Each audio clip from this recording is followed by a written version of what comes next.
The kitchen smells like a different season than the one outside. May's got 3 pots going on the stove, and the whole house has turned a kind of purple at the edges. Steam curling up off berries she picked back in August and froze until she had the time to deal with them right. Outside, the first hard frost came through the holler 2 nights ago and laid the garden flat. May's been at the stove since before daylight, same as she is every year once that frost finally shows up. Sleeves rolled to the elbow, glasses fogged a little from the steam, checking each pot like she's reading something only she can see in it. Inside, it smells like winter's already lost. This is a smell that means cold and flu season is coming, whether the calendar agrees with it yet or not. I've lived in Harlan County, Kentucky my whole life. May has made elderberry syrup every October for 30 years. I couldn't tell you the first time I tasted it. I just know there's never been a winter in this house without a jar of it sitting in the door of the refrigerator, dark as blackstrap molasses, waiting on the first call for the first kid who comes home from school looking gray around the eyes. She learned it from her mother, the same way she learned most of what she knows about plants, and her mother learned it from somebody before that, further back than anybody bothered writing down. Nobody in this family has bought a bottle of cold medicine in longer than I can remember. That's not pride talking. That's arithmetic. A decent bottle of elderberry syrup off a store shelf runs somewhere around $20 for a few ounces, and that's if you catch it on sale. A family that actually uses the stuff right all the way through a cold and flu season can go through 8 or 10 of those bottles before the first thaw. Do that math once and you'll understand why May's been doing this in her own kitchen instead of leaving it to the pharmacy. The wellness companies didn't invent elderberry syrup. They found something that's been growing wild along fence lines and creek banks in this country for 200 years.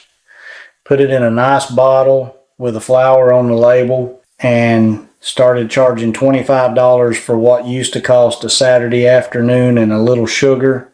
Nobody profits from a bush that grows for free in the ditch behind your barn. That's most of the reason you haven't heard much about it outside of an expensive label. This isn't some far corner of folk medicine either. Native families in this part of the country were using elderberry long before any settler ever stepped off a boat, and the families who came after picked it up quick enough because a plant that actually works tends to get adopted fast, no matter who you are or where you came from. By the time it got to Papaw, it wasn't anybody's secret. It was just what you did in October. Now, before anybody heads out to the fence line with a bucket, I want to slow down here, because this is one of those plants where doing it wrong can actually land somebody in the hospital, and I'd rather bore you with caution than have that happen to your family. The plant we're talking about is elderberry, and in this part of the country that's almost always American elderberry, the kind botanists call Sambucus canadensis, though every old timer around here just calls it elder or elderbush. It grows in thickets along the edges of fields, in fence rows, near creek banks, anywhere the ground stays a little damp and nobody's bothered to mow it down. It's a woody shrub, not a soft, weedy plant, and that matters in a minute. In June, it puts up big, flat-topped clusters of small white flowers, almost like lace doilies sitting up on top of the bush. May picks a few of those flower clusters back in June, before the berries ever come in, and dries them for a tea she makes for hot summer afternoons. Something altogether different from what we're after today. That's a different plant used for a different season and maybe a different video down the road. Right now, in late summer, we're after the berries, so we let the flowers be and we wait. By late summer, those same flat clusters droop down heavy with berries that start out green, then blush red, then finally ripen all the way into a deep purple, nearly black. That color change matters more than anything else I'm going to tell you in this video. You only want the fully ripe berries, dark purple to black, hanging in those flat, umbrella-shaped clusters. Green berries, red berries, the leaves, the stems, the bark, none of that gets used and none of that gets eaten. Not by you and not by your kids. Raw elderberry and every part of the plant besides the fully ripe, fully cooked fruit carries a compound that breaks down into a form of cyanide in your body if you eat enough of it. Cooking breaks that compound down completely and makes the berries safe. That's not folklore. That's chemistry. And it's the same reason your grandmother always cooked these down on the stove instead of eating them straight off the bush. There's a plant out there that gets confused for elderberry more than anything else. And I won't spend a minute on it because the mix-up has put people in the emergency room. It's called pokeweed, and it grows in the same kind of disturbed ground, fence rows, and field edges, sometimes within arm's reach of an actual elderberry bush. Pokeweed berries are dark purple-black too, and from across a yard the two can look like the same plant. Here's how Papaw taught me to tell them apart, and it still holds up against everything the extension offices say today. Elderberry is woody. It has bark like a small tree. Pokeweed is soft and fleshy all the way through, with thick stems that are often a reddish purple color and no bark at all. Look at the leaves next. Elderberry leaves are compound, meaning each leaf is made up of 5 to 9 smaller leaflets with toothed edges, and they grow in pairs directly across from each other on the stem. Pokeweed leaves are large and solid, one single leaf at a time, smooth-edged, and they grow staggered, one and then another further down, never in matching pairs. Last, look at how the berries hang. Elderberry berries sit in that same flat, umbrella-shaped cluster the flowers grew in, spread out wide. Pokeweed berries hang down in long, drooping strings, more like a bunch of grapes pointing at the ground. If you've got bark, paired toothed leaves, and a flat-topped berry cluster, you're looking at elderberry. If you've got a soft purple-red stem, single staggered leaves, and a long dangling string of berries, walk away. Pokeweed is toxic in every part, the berries and especially the root. And it isn't something to mess with unless you genuinely know what you're doing with it, which most folks watching this don't, myself included. When you're not sure, you leave it on the bush. Harvesting elderberry, once you know what you're looking at, is simple. May waits until the back half of August around here, when whole clusters have gone fully dark and started to droop instead of standing up straight and proud the way they do when they're still green. She cuts the entire flat cluster off with a pair of shears rather than picking berries one at a time off the stem, drops the clusters into a bucket, and deals with the rest back at the house. The easiest way to get the berries off without spending all afternoon doing it by hand is to freeze the whole cluster first. Once they're frozen solid, you can run your hand down the stem or roll the cluster gently over the tines of a fork, and the berries drop right off into a bowl while the stems come away clean and mostly bare. Anything still green or red goes in the compost, not the pot. Most years, May and I make a morning of it, walking the fence line together with 2 buckets and not much conversation, the kind of quiet 2 people can share after 40-some years of marriage without it meaning anything's wrong. The bees are usually still working those late summer flowers nearby, and the creek's running low and easy that time of year, and there are worse ways to spend a Saturday morning than picking fruit off a bush that's growing for free. Now here's the part I actually care about you hearing, because it's the part that usually gets buried under whatever a bottle's trying to sell you. There is research on this, real research, the kind done with control groups and published in actual medical journals, not the kind printed on the side of a label. A review pulling together several controlled studies found that black elderberry could shorten a cold by something close to a day or 2 when people started taking it early, right as symptoms came on. That's worth knowing. It's also worth knowing what the same research doesn't say. It doesn't say elderberry stops you from catching a cold in the first place. It doesn't say it does a thing for a flu that's already had you laid up for a week and it is not going to touch a serious infection that needs an actual doctor. This isn't magic, and I'm not going to stand here and tell you it is. It's a plant with a little real evidence behind it, used the way folks around here have used it for longer than any of us have been alive, and that's worth more to me than whatever's printed on an expensive label. Part of why elderberries get the attention they do is what's actually in them. They're loaded with vitamin C, more per cup than you'd expect from a little dark berry, and they're full of the same kind of antioxidant compounds that give blueberries and blackberries their reputation. The ones called anthocyanins, which is just a fancy word for the pigment that makes the berry that deep purple color in the first place.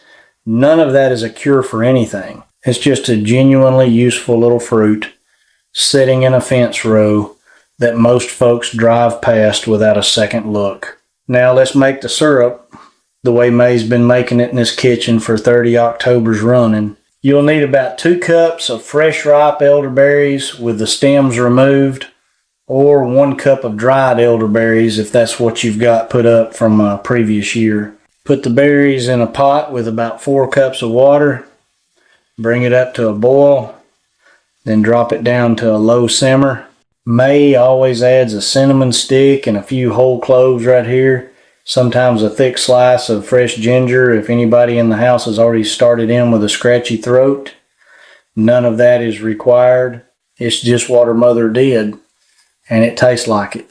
Let that simmer down low for about 45 minutes until the liquid has reduced by close to half and the whole kitchen smells like the inside of a spice cabinet. Take it off the heat and mash the softened berries against the side of the pot with the back of a wooden spoon to work the last of the juice out of them. Strain the whole pot through cheesecloth or a fine mesh strainer into a bowl, pressing the pulp to wring out every bit of liquid you can manage. What's left in the strainer goes to the compost or around here, straight to the chickens, who have never once turned it down. What's in the bowl is your syrup base. Let that liquid cool down until it's just warm to the touch, not hot. This part matters more than people think. If you stir honey into a liquid that's still close to boiling, you cook the honey and you lose some of what makes raw honey worth using in the first place. Once it's down to lukewarm, stir in about a cup of honey, more or less depending on how sweet you like it. May uses sourwood honey when Thomas's bees have had a good year, and it does something to this syrup that plain store sugar never could. Stir until it's fully combined, pour it into clean glass jars, and that's the whole process. No equipment you don't already have sitting in your kitchen, and no ingredient you can't either grow yourself or buy for a few dollars.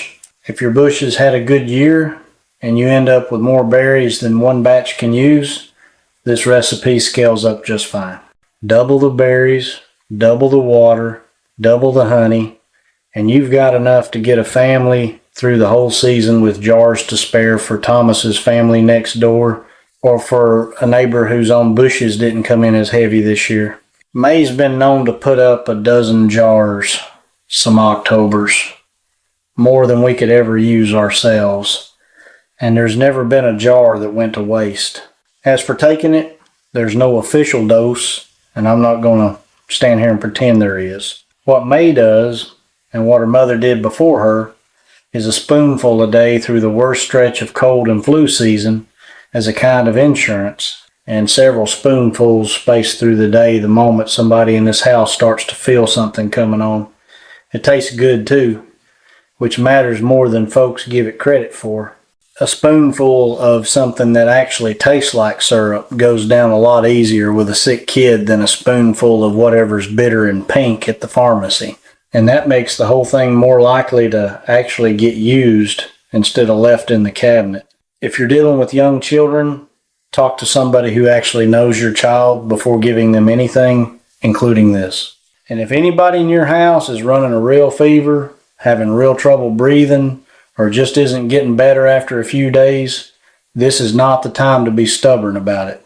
Get to a doctor. This syrup is a tool May's family has leaned on for longer than there's been a pharmacy in this county, but it has never once replaced one when something serious was actually going on. This is traditional knowledge passed down in this kitchen, not medical advice.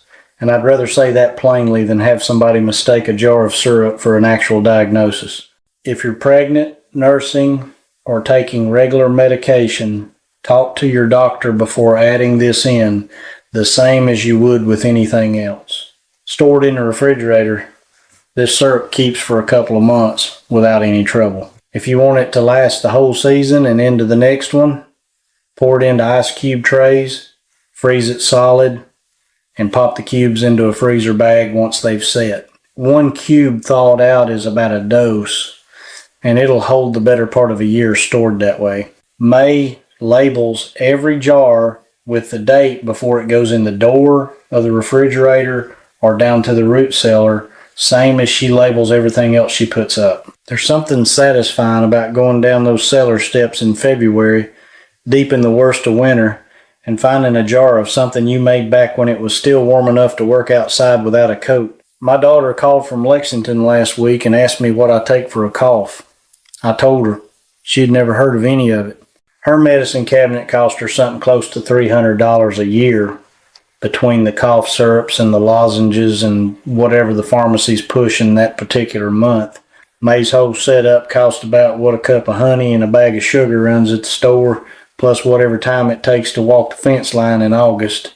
I'm not saying my daughter's wrong to live the way she lives in the city. I'm saying there's a version of this that doesn't have to cost what it cost her, and most folks have just never been shown it. Frank doesn't have much of an opinion on elderberries one way or the other. He did, however, get into an entire bucket of them off the back of the truck while May was inside hunting down the cheesecloth. And he spent the rest of the afternoon looking extremely pleased with himself about it. Mules, it turns out, don't require any of the safety information I just spent 10 minutes giving you. I'm still deciding whether that's a comfort or a warning. Papa never called it Sambucus canadensis. He called it the elderbush, same as everybody around here did. And he knew exactly which thicket down by the creek had the best berries every single year without ever writing a word of it down. I followed him down to that creek bank more times than I can count, hauling a bucket I was too small to fill on my own, listening to him name every plant we passed like he was introducing me to neighbors. He's been gone a long while now, but that thicket's still standing, and May still knows exactly which one he meant. That's most of what this channel is, if I'm honest with you. Not a secret, just something somebody in your own family probably knew once before it got easier to drive to a store than to walk down to a fence line. If you've got elderberry growing near you, tell me in the comments. Tell me if your grandmother or your papa ever made something like this and what they called it. If you try it yourself this fall, come back and let me know how it turned out.